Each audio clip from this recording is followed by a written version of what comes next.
My name is Trick, and it seems you could use some more gold and scrolls. Here on the Project Ascension server, currently in Season 9 on Elune, there is a bunch of ways to earn these. But let me take you on one of my all-time favorite high-risk routes that's quick, easy, and super worth it. We're going to the Eastern Plaguelands, more specifically just west of the Light's Hope's Cathedral, where our run starts. The first rare we will encounter, which is the ones we are actually going for the farm here, is Gish the Unmoving. The cool part about High Risk and the rares is the fact that they have a guaranteed scroll drop, either a talent scroll drop or a normal scroll. Plus a bunch of random items, epics, greens, blues, and even some high risk crafting resources. Number 2 going down is Headmush the Rotting. He is just a little bit northwest of Gish, and after killing him, we are moving north towards the Death Knight Soulbearer. All of the distances between the different rares is extremely short in this map, which is the reason why I really like farming in Eastern Plaguelands. The entire run is quite short actually. It's only about 5 to 7 minutes depending on your mobility skills, and also the path and time of day and depending on how serious you're taking it. But coming up to number 3, Death Knight Soulbearer, is pretty easy to take out. All of them really are. You don't need any amazing build to do this. Quite the opposite actually, you just need to go into high risk.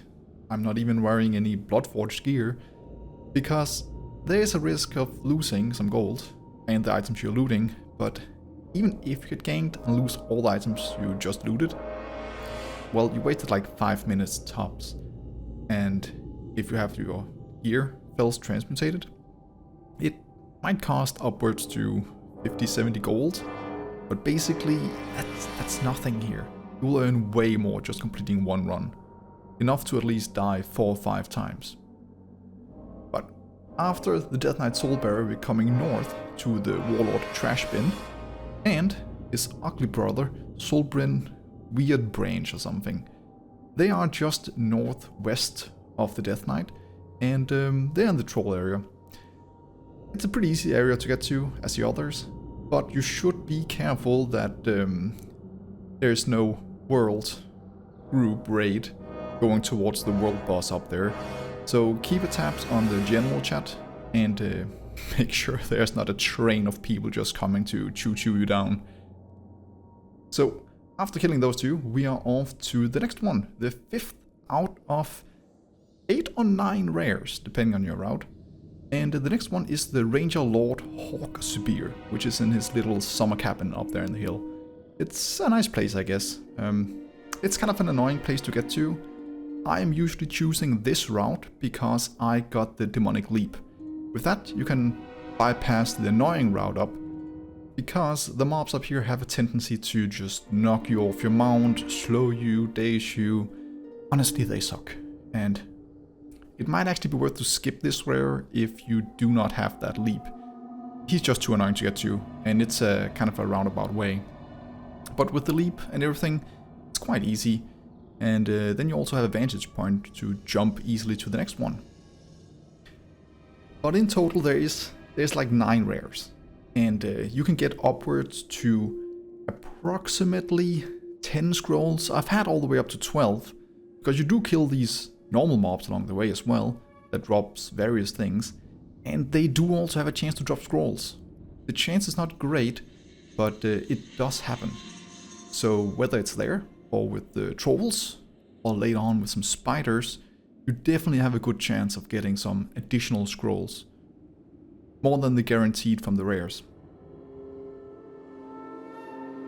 So, coming up for the next rare here, it's a rare that's not always there. That's why it's actually rare, who would have known. All the rares have a 1 hour timer. So, I would highly suggest after killing the first one, Gish the Unmoving, to start your timer in game.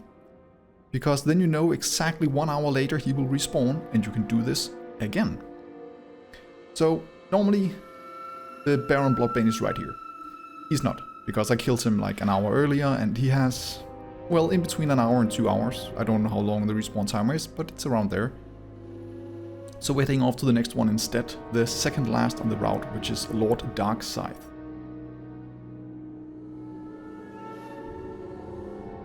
Something you should also be aware of on this route is that there might be the raid for the world boss, but there might also be some dailies.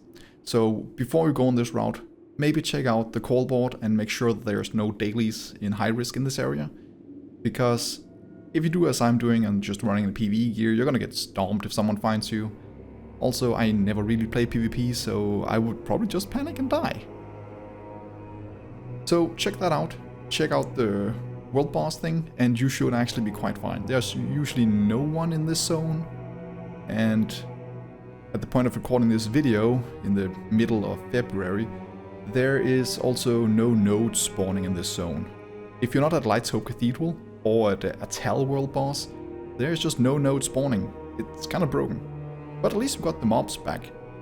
The entire zone was empty for like 10 days earlier, so at least we can farm again. Other great tips for this is that you don't need much gear. You can buy some cheap Bloodforge gear and that's fine. As a newly prestiged level 60, or just a new character entirely, you can definitely do this.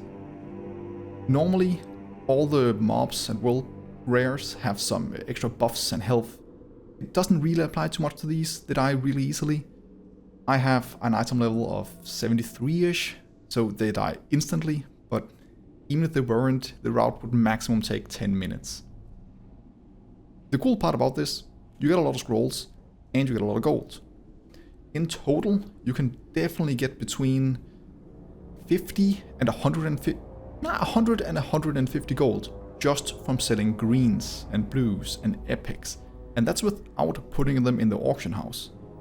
In total, if you vendor the most and put a few things on the auction house and put epics and also the medallions, you can get them all the way up to gold. If you put them on the auction house, I would say on average, one of these runs nets me 450 gold. Maybe closer to 400 if we're being realistic. Which means you're spending 6 minutes to earn 400 gold, at least 8 scrolls, but honestly, you can get upwards to 800 gold and 12 scrolls in 6 minutes. That's kind of crazy. Also, it doesn't take a lot of time. Once you log it down, once you have the timer up, you can easily repeat this. Of course, there might be more people going this route now, but honestly, it is quite safe, it is super worth it, and you will just earn a bunch of golden scrolls. I truly hope that this route helps you in your infinite rerolling for fel-infused weapon, and give you an alternative way of farming compared to the regular things. If you want more tips, tricks, or more videos like this, let me know in the comments or write me in game. I'm called Eviltrick there.